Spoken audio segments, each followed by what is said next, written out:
جب ان دونوں کو حضور صلی اللہ علیہ وسلم کے اس جواب کا پتہ چلا تو ابو سفیان کی گود میں اس کا ایک چھوٹا بیٹا تھا، تو اس نے کہا، یا تو حضور صلی اللہ علیہ وسلم مجھے اپنی خدمت میں حاضری کی اجازت دے دیں، نہیں تو میں اپنے اس بیٹے کی انگلی پکڑ کر جنگل کو نکل جاؤں گا اور وہیں کہیں بھوکے پیاسے ہم دونوں مر جائیں گے۔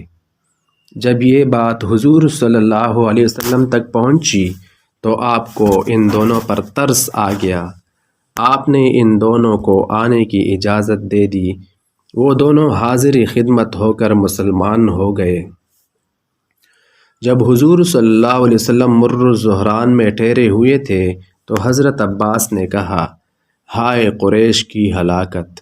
اگر حضور صلی اللہ علیہ وسلم مکہ میں فاتحانہ داخل ہوئے اور مکہ والوں نے حضور صلی اللہ علیہ وسلم سے امن طلب نہ کیا تو قریش ہمیشہ کے لیے ختم ہو جائیں گے۔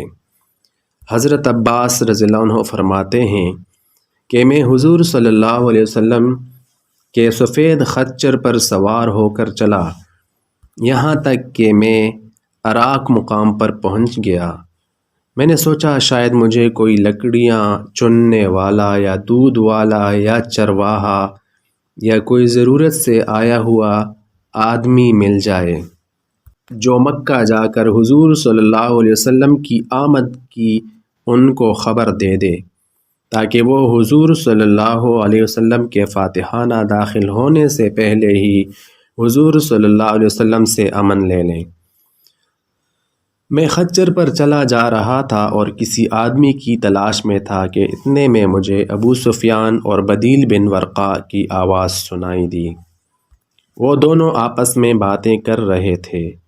ابو سفیان کہہ رہا تھا کہ میں نے آج تک نہ اتنی بڑی تعداد میں جلتی ہوئی آگ دیکھی اور نہ کبھی اتنا بڑا لشکر دیکھا۔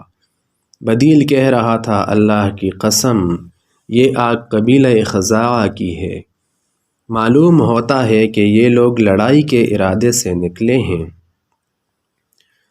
ابو سفیان نے جواب دیا کہ خزاعہ کی تعداد اتنی نہیں ہے کہ وہ اتنی جگہ آگ جلائیں اور ان کا اتنا بڑا لشکر ہو۔ حضرت عباس فرماتے ہیں کہ میں نے حضرت ابو سفیان کی آواز کو پہچان لیا۔ میں نے ان کو آواز دی، اے ابو حنظلہ! انہوں نے میری آواز پہچان لی اور کہا، تم ابو الفضل ہو؟ میں نے کہا، ہاں۔ ابو سفیان نے کہا، میرے ماں باپ تم پر قربان ہو، اس وقت تم یہاں کیسے؟ میں نے کہا، اے ابو سفیان، تیرا ناس ہو، یہ رسول اللہ صلی اللہ علیہ وسلم لوگوں کو لے کر آئے ہوئے ہیں۔ اللہ کی قسم، ہائے قریش کی ہلاکت! اس نے کہا، میرے ماں باپ تم پر قربان ہو، اب بچنے کی کیا صورت ہو سکتی ہے؟ میں نے کہا، اگر تم ان کے ہاتھ لگ گئے تو تمہاری گردن ضرور اڑا دی جائے گی۔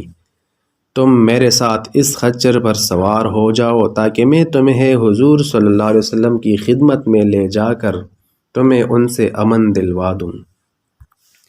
چنانچہ اس کے دونوں ساتھی تو واپس چلے گئے اور وہ میرے پیچھے سوار ہو گئے۔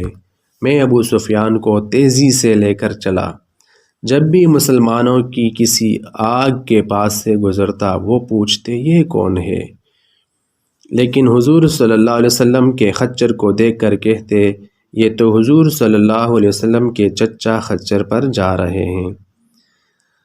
یہاں تک کہ میں حضرت عمر بن الخطاب رضی اللہ عنہ کی آگ کے پاس سے گزرنے لگا تو حضرت عمر نے پوچھا، یہ کون ہے؟